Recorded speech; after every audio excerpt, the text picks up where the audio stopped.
सवाल ये खड़ा होता है कि मैंने कुछ वीडियोस ऐसे बनाए जो कि मौजू और मनगढ़ंत रिवायतों का रद्द था।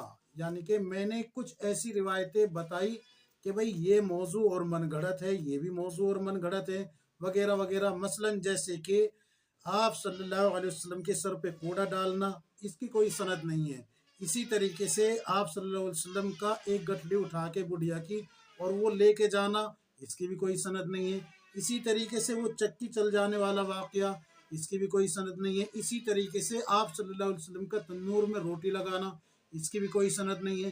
तो जब मैंने ये ऐसी रिवायतें कहा कि भाई ये मौजू और मन घड़त है, बताया और उस पर दलीलें दी, तो बजाय इसके कि हमारे जो दावत तबलीग के साथी है वो इसको तस्लीम करके रुजू करते और अल्लाह के सामने तौबा करते कि आप सल्लल्लाहु अलैहि वसल्लम की तरफ झूठ बोला जा रहा है। क्यों? इसलिए कि मुस्लिम शरीफ में